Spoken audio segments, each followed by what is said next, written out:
سب سے زیادہ جس چیز پر زور دیا گیا ہے وہ یہ ہے کہ کسی کے ساتھ کبھی بھی زیادتی نہ کی جائے، ظلم نہ ہو۔ نبی پاک سید عالم صلی اللہ تعالی علیہ وسلم کی تشریف آوری کے جو مقاصد ہیں ان میں میرے محبوب کریم صلی اللہ علیہ وسلم نے جس چیز پر سب سے زیادہ زور دیا ہے وہ یہ ہے کہ میں ظلم ختم کرنے آیا، ظلم نہیں ہونا چاہیے۔ ایک تو ہے کسی کو مارا جائے، اس کے منہ پر اس کو گالی دی جائے، اس کو ستایا جائے، اس کے راستے میں کانٹا بچھایا جائے، اس کو پتھر سے، تھپڑ سے، ڈنڈے سے، تلوار سے مارا جائے، یہ تو ایک بہت بڑی بات ہے۔ اسلام یہ کہتا ہے کہ تو اپنے گھر کے اندر بیٹھ کے بھی کسی مسلمان کے خلاف بات بھی نہ کر۔ اتنا زیادہ پابند مذہب، اپنے گھر کی چار دیواری کے اندر بیٹھ کر بھی کسی مسلمان کی برائی کرنے کی، صرف زبان سے سازش کرنے کی بات نہیں، اس کے خلاف منصوبہ بندی کرنے کی بات نہیں، اس کو لوگوں کو اس کے خلاف ابھارنے یا اکسانے کی بات نہیں، خالی اس کے خلاف گفتگو،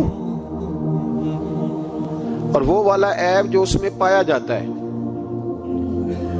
وہ عیب جو اس میں موجود ہے، وہ عیب بھی تجھے گھر کے اندر بیٹھ کر نجی اور ذاتی محفل میں بھی بیان کرنے کی اسلام اجازت نہیں دیتا۔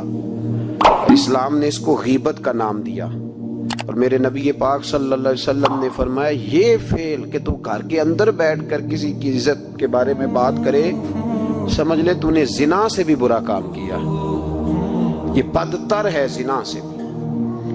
یہ جو زیادتی اور ظلم ہے نا میرے بھائی، اس کو اسلام نے اس قدر زیادہ ناپسند کیا، اور اس پر اسلام نے اس قدر زیادہ احکامات بیان کیے۔ میرے نبی کریم صلی اللہ علیہ وسلم نے فرمایا قیامت کے دن اللہ مظلوم کے ساتھ ہوگا۔ اللہ کس کے ساتھ ہوگا؟ قیامت کے دن اللہ مظلوم کے ساتھ ہوگا، اور یہ لفظ ہیں حدیث مبارکہ میں ابن حجر علیہ رحمہ نے لکھے، اللہ قیامت کے دن مظلوم کے ساتھ ہوگا، اور اگلے لفظ سنو گے تو حیران رہ جاؤ گے۔ فرمایا اللہ قیامت کے دن مظلوم کے ساتھ ہوگا اگرچہ وہ مظلوم کافر ہی کیوں نہ ہو، اگرچہ وہ مظلوم، اللہ اس کے ساتھ ہوگا۔ اللہ قیامت کے دن مظلوم کے ساتھ ہے، اگرچہ وہ والا رٹا نہیں کہ میری برادری کا ہے تو میں نے سپورٹ تو کرنی ہے نا۔ ہم تو ظالموں کے ساتھ ہوتے ہیں۔ ہمارے دیہاتوں میں رواج ہے کہ نوجوان کسی کی عزت پر ہاتھ ڈالتا ہے، کسی کی بیٹی کو بھگا کے لاتا ہے تو اس کے دوست اس کی مدد کرنا فریضہ سمجھتے ہیں، اس کو سپورٹ کیا جاتا ہے، اس کو رہنے کو جگہ دی جاتی۔ ہم یہ نہیں دیکھتے کہ وہ چوک میں لڑائی ہوئی ہے اور ہمارے بچے کی کسی کے ساتھ پٹائی ہوئی تو ہم تو بندوقیں، ڈنڈے، کلاڑیاں اٹھا کے چلے جاتے ہیں۔ وہاں جا کے تحقیق پہ پتہ چلتا ہے کہ ظلم تو ہمارے بچے کا ہے، تو پھر مدد کس کی کرنی چاہیے تھی؟ ہم کس کی کرتے ہیں؟ میرے نبی کریم صلی اللہ علیہ وسلم کو اپنی امت سے بڑا پیار ہے، حضور کو بڑی محبت ہے۔ فرمایا قیامت کے دن لوگ اپنے اپنے ممبروں پہ بیٹھیں گے، پر میں سجدے میں گر کے اپنی امت کی دعائیں مانگوں گا۔ قیامت میں جو بچے گا وہ میرے نبی پاک کی برکت سے بچے گا، لیکن رسول کریم علیہ الصلوۃ والسلام نے فرمایا ظلم کر کے نہ آنا، تمہاری باقی کمیوں پہ میں پردے ڈلوا دوں گا، ظلم کر کے نہ آنا۔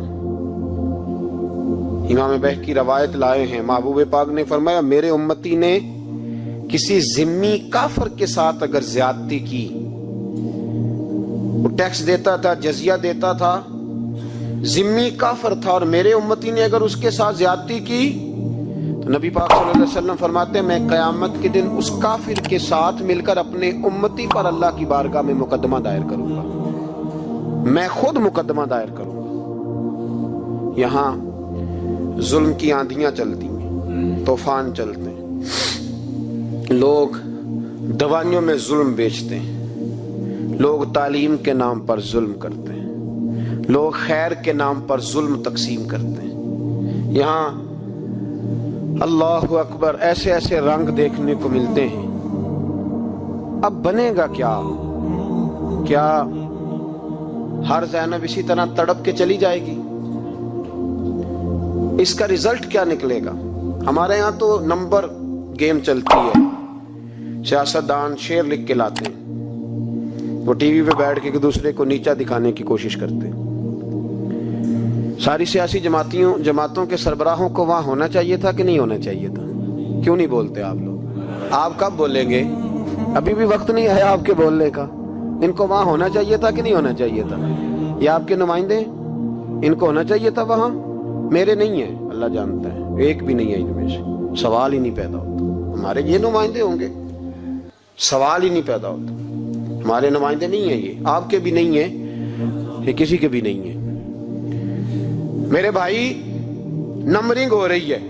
میں رات گجرات میں تھا تو میں کہہ رہا تھا کہ ایک صاحب کہنے لگے مجھ سے وہاں کے پنجاب کی حکومت کو ریزائن کرنا چاہیے تھا کہ نہیں کرنا چاہیے تھا، تو میں نے کہا ریزائن وہ کرتے ہیں جن کے اندر کچھ تھوڑا بہت شرم کا مادہ ہوتا ہے۔ یہ لوگ ریزائن کریں گے؟ یہ کیسے کر سکتے ہیں؟ اور پھر ریزائن صرف ان کو نہیں کرنا چاہیے تھا، میری تو دعوت یہ ہے کہ ہر سیاسی جماعت ریزائن کرے۔ ہم اس ملک میں سیاست نہیں کریں گے، مذہبی جماعتیں تبلیغ کرنا بند کر دیں، پیرانے عظام گدی نشینیاں چھوڑ کے باہر نکلیں۔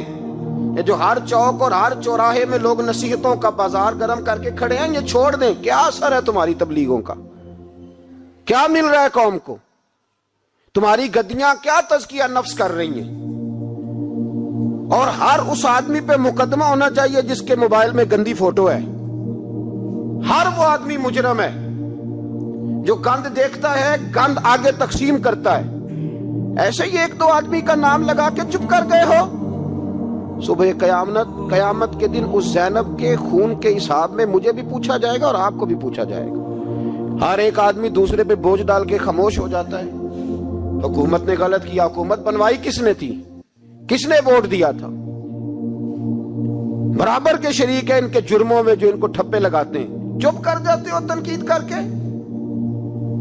حضرت سیدنا امام مالک رحمت اللہ علیہ فرمایا کرتے ظالموں کا مددگار بھی ظالم ہوتا ہے، تو ان کو ٹھپے لگانے والا ظالم نہیں ہوتا؟ وہ نہیں مددگار ظالموں کا؟ ابھی تک لوگ کہہ رہے ہیں مولانا آپ سخت جملے کہتے ہیں، آپ سخت جملے کہتے ہیں، آپ بچیں۔ میں نے کہا تمہیں پتہ نہیں نا، تمہیں خبر نہیں، تم اس زیادتی کا شکار نہیں ہو، تمہیں کیا پتا۔ میرے ایک چچا کا بیٹا تھا، اکلوتا تھا، وہ رستے میں جاتے ہوئے کسی کی گولی کا شکار ہو گیا۔ میں تھانے گیا پرچہ کٹوانے، طالب علمی کا زمانہ تھا۔ جب میں گھر سے نکلا تھا تو میری جیب میں 2 روپے تھے۔ میرے تو ابا جی بڑی دیر پہلے انتقال کر گئے۔ چچا کی یہ حالت تھی کہ وہ بیچارے اٹھنے کے قابل نہیں رہے، ایک بیٹا تھا۔ اور میں جب تھانے گیا تو میں نے پرچہ کاٹنے والے سے کہا کہ قتل ہو گیا ہے، پرچہ کٹوانا ہے۔ اور ڈاکٹر یہ کہتا ہے، ڈاکٹر جو مسیحا بنے پھرتے ہیں قوم کے، وہ کہتا ہے لاش کو رکھو اور پہلے پرچہ کٹوا کے لاؤ، پھر پوسٹ مارٹم کریں گے۔ اس نے بھی ایک ٹیلی فون کرنا گوارا نہیں کیا۔ یہ سارے ظالم ہیں الا ماشاءاللہ، یہ سب کٹہروں میں آئیں گے، ان سب کو حساب دینا ہے۔ ان کی گودوں میں بیٹھنے والے مولوی اور پیر سب سے پہلے وہ لٹکائے جائیں گے، سب سے پہلا نمبر ان کا ہے۔ میں نے جا کے کہا پہلے پرچہ کٹواؤ پھر پوسٹ مارٹم سے۔ میں نے کہا پرچہ، تو پولیس والا مجھے کہنے لگا ایک پینسلوں کا ڈبہ لاؤ۔ یہ نمائندے ہیں ہمارے، یہ ہماری حفاظت کرنے پہ ہیں، یہ تمہارے لیے تم نے خود اپنے لیے پولیس بنائی ہے۔ زینب کا چچا کہتا ہے جب میں تھانے گیا تھا پرچہ کٹوانے، مجھے پولیس والے کہتے تھے اگر مالٹے ٹھنڈے ملتے ہیں تو لے کے آ۔ اور زینب کا چچا کہتا ہے کہ وہ مجھے کہتے تھے کہ جا نیسلے کی 2 بوتلیں لا، پانی پینا ہے۔ اور کہتا ہے کوڑے میں پڑی لپٹی ہوئی خون سے لاش، اور مجھے پولیس والے کہتے ہیں فلانے نے لاش ڈھونڈی ہے، اسے تو پہلے 10,000 دے لے۔ میں ظالم ہوں، آپ ظالم ہیں جنہوں نے ان ظالموں کو اپنا سپہ سالار بنایا ہے۔ تیاری کر رہو اللہ کے